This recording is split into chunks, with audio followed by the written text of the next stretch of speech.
This game, in my opinion, marked the end of the Cardinals season. I know that mathematically they are not out of the playoff race. They're 3-6. There's a lot of games left. I get it.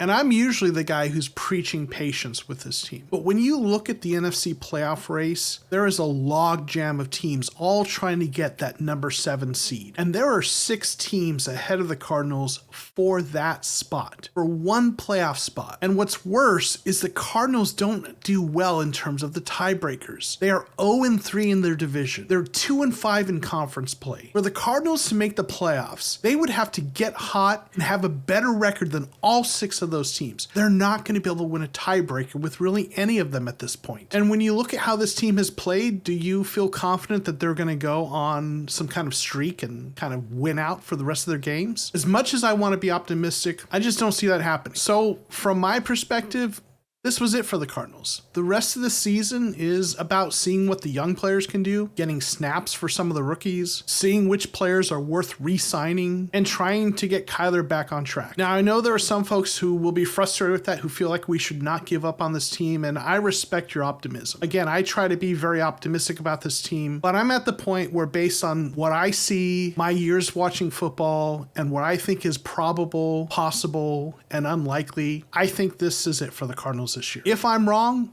I will be happy about that. I will gladly eat crow on this if the Cardinals turn it around, go on some kind of winning streak, and make the playoffs. I'm not trying to be a hater, not trying to be a troll. I just think that this was it for this season. So the question is, do the Cardinals need to fire their head coach and GM? Well, I know a lot of fans feel that way. In fact, I did a couple polls in recent weeks that showed more than half of the Cardinals fans who responded to my poll wanted Kingsbury gone and Keim gone. And at this point, I wouldn't have a problem with that. I think maybe this team does need a fresh start with a new GM and coach. Get Kyler playing in a more conventional NFL offense, get a new voice at the top, maybe get a coach with more experience at the NFL level. As much as I've always preached patience, I wouldn't have a problem with that. But let's talk about this game particularly. There were some good things in this game, and there were some really bad things. On the good side, the defense actually played pretty well. I know the 31 points they gave up doesn't look like it, but the defense kept the Cardinals in this game as long as they could. They made plays, even put points up on the board with the pick 6, but there was a point where the Cardinals offense just couldn't reciprocate. The offense couldn't keep the ball going, and that defense had to keep getting back on the field too quickly. And they looked gassed at the end. Yeah, they gave up 31 points, and yes, they could have played better, but they did their part to give the offense a chance to win this game, and the offense just couldn't do enough. And there were some players on defense that looked really good. Zaven Collins was outstanding. Zach Allen made some great plays. Buda Baker was all over the place. Jalen Thompson made some big tackles. Isaiah Simmons had some big plays. There's definitely some players to be excited about in this defense. Another observation, penalties were an absolute killer. There were 12 penalties for 77 yards, and a lot of those were on the offensive line. And those penalties, along with some other issues in terms of the offensive line play, were really, in my opinion, the biggest issue in this game. 2 high snaps by Billy Price in the first quarter, false start penalty after false start penalty, Kyler under pressure with 4 sacks, 5 quarterback hits. They gave up 8 tackles for loss. Now, I know those interior offensive linemen aren't the starters from the beginning of the year. Billy Price, Cody Ford, and Lysita Smith played most of the game. So when you have backups at all 3 of your interior offensive line spots, you're going to have struggles. And those struggles led to a lot of 3rd and long situations that undermine this team's ability to keep drives going. You can't succeed as an offense if you're off schedule that much. Now, in terms of Kyler's play, he had that one fumble that was an absolute killer. They really needed to get points up going to halftime on that drive. And we need to see him do a better job tucking the ball. And this isn't the first time we've seen a fumble from Kyler in this kind of situation. But aside from that, Kyler played pretty well. He made some good throws. He made some plays with his legs. And considering what a difficult situation the offensive line put them in with those penalties and the pressure he was facing, I think he actually made lemonade out of lemons on a lot of plays. It wasn't a perfect game by any stretch of the imagination, but I don't think Kyler is the reason they lost this game. I know some folks will disagree. That's okay. But to me, it was more the offensive line. It's hard to keep a drive going with an offensive line playing as poorly as they did today. Another observation is that Robbie Anderson has been a non-factor so far. In fact, his drop on 3rd and 4 in the second quarter was a killer. That drop set up the 4th and 4 play that Kyler fumbled the ball on. I wonder how much differently things would have gone if Robbie Robbie Anderson had caught that ball that was right on his hands, setting up a 1st and 10 instead of a 4th and 4. The rest of the offensive playmakers overall played reasonably well. Rondale Moore, DeAndre Hopkins, Zach Ertz, James Conner, Eno Benjamin all had at least a couple good plays. They seemed to spread the ball out a lot, so none of them got a ton of targets, but I felt like the playmakers aside from Robbie Anderson played reasonably well. Again, I think it really just comes back to those constant mistakes by the offensive line. So I get it, Cardinals fans. This was a frustrating loss, a game we needed, and again, in my opinion, kind of the last nail in the coffin for the Cardinals season. So I want to ask you to put something in the comments. I know I'm going to see a ton of fire Cliff, fire Keim, and I've seen enough of that. What I really want to see is talk about some of the specific moves you'd like to see this team make next year in terms of personnel. Players you'd like to see them sign, positions you'd like to see them prioritize in the draft. Let's get beyond the fire the coach and fire the GM. I get it. You feel that way. But what are some of the other changes you want to see made as we look to the future? Let me know in the comments below. Please be sure to click like and subscribe. Thank you for watching, and we'll see you next time on